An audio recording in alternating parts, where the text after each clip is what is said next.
So let's go through it together, and then I'll let you know exactly what I think and why there's a lot of benefits, but also why there's some downsides as well. For example, we're not going to hear about them going to Steam this season, which means very likely it's not going to happen this season.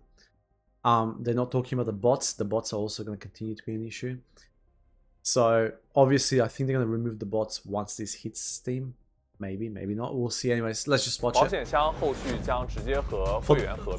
For those that want to watch this, I think it's posted on their Facebook, just an FYI. Alright, so first things here, you see the premium elite privileges. 1000 bonds gives you 150 grids of extra storage space. Market weekly listing limit plus 600.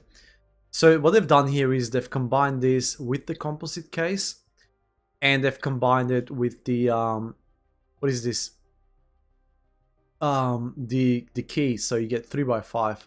So let's just switch back to the game quickly here, just to compare it. So at the moment, if you want to go and purchase something from the store, so if you go and purchase something from the store here, and you go to the composite case is 1000. So going forward, for 1000, you get the composite case, you get the 3x3 or whatever it is, the keychain, and you also get the elite storage. So they're combining it all into one, which is good for that price, instead of now spending like all this different money on it, right? Let's just go back to the video quickly. Where is it? Here it is. Cool.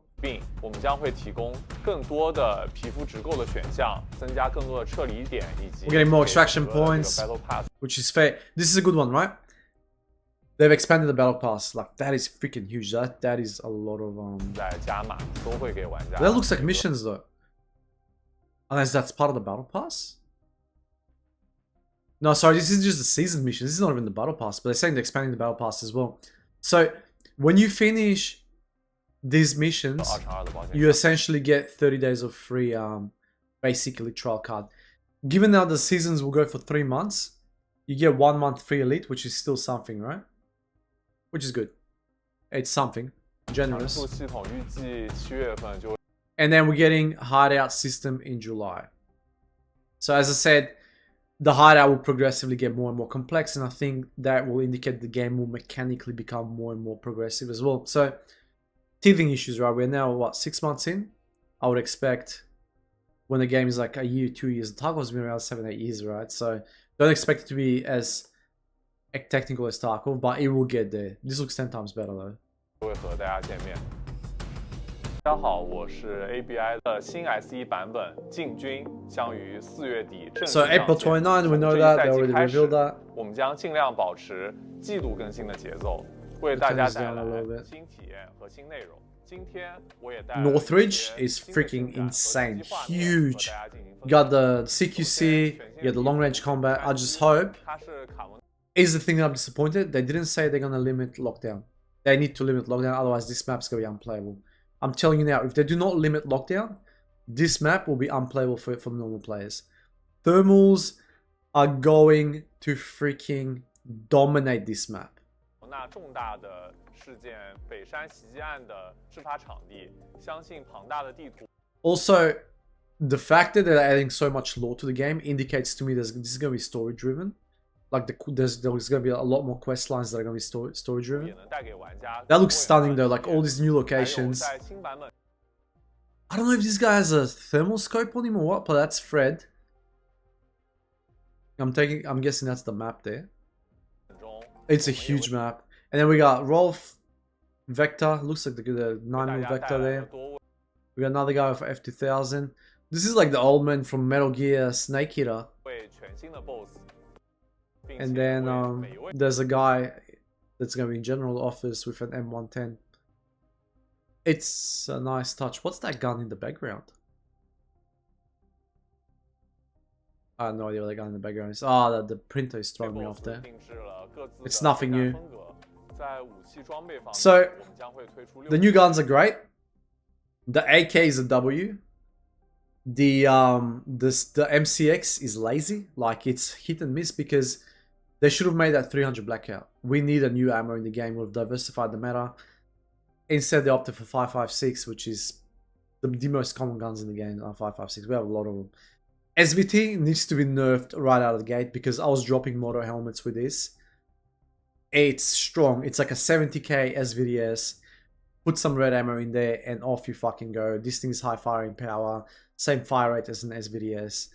It is bonkers. Like that needs to be like low firing power right out of the gate. Like you cannot put a gun like that in the game and not expect people to get upset. Handguns. If they don't change the current meta, the handguns are going to be useless unless you're running like a Dum-Dums or a Deagle maybe. I don't know how good the 5.7 is going to be, but I've been running the 0.45 ACP rounds and they don't kill anything. Like AP rounds, they don't kill nothing. So AK-12 is a win.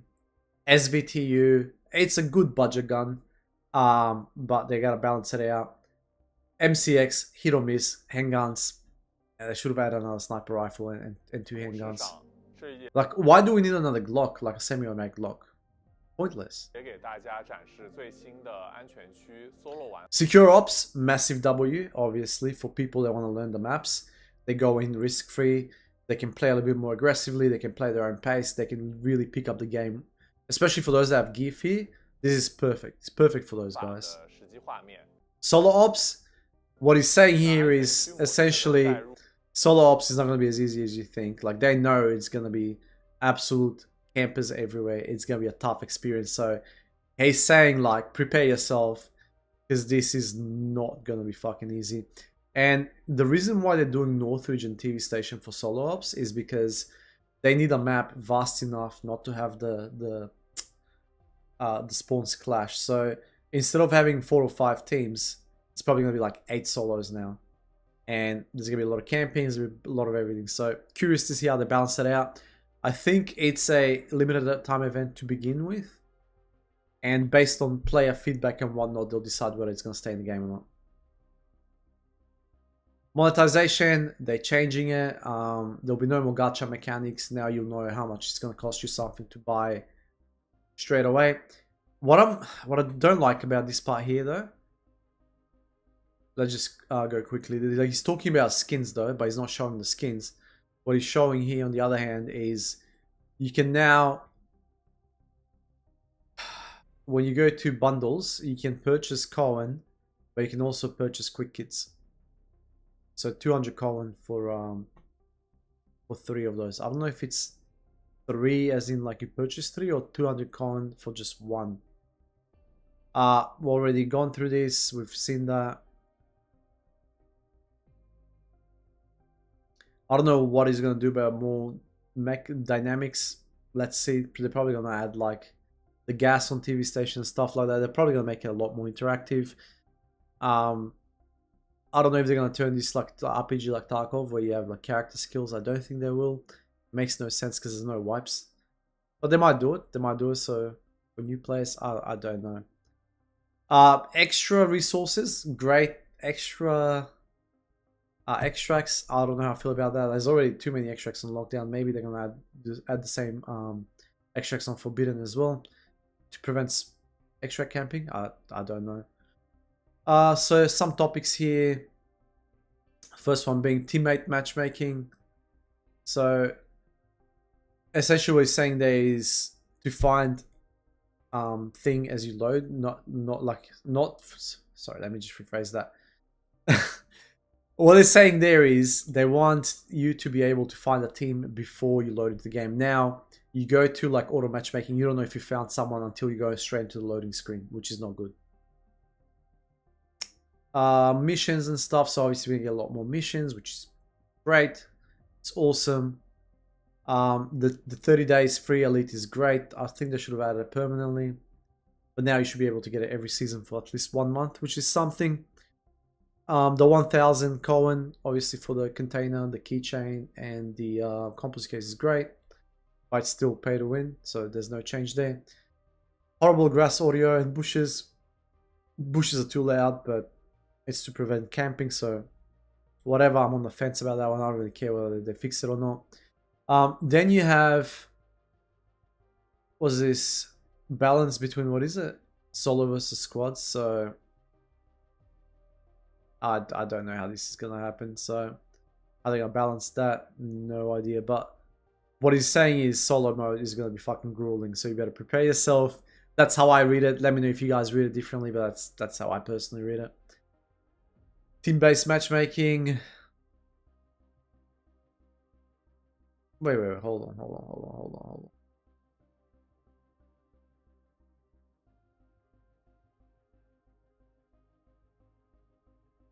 So let me know if I'm understanding this right.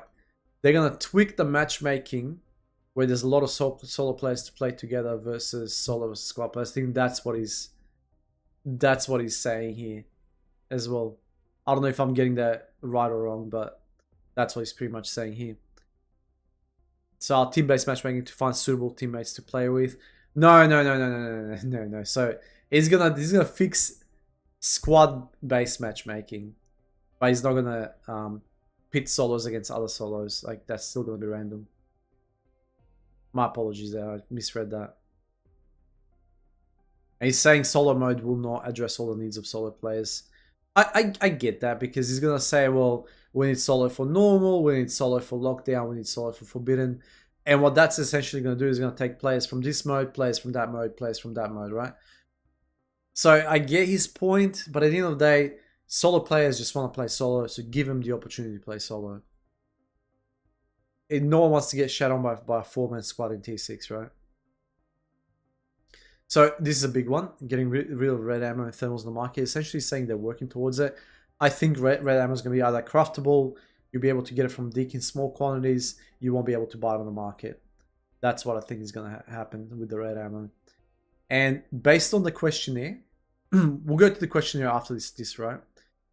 Based on the questionnaire, I think that's what's going to happen. A lot of people have been asking for it. He's already discussed the container.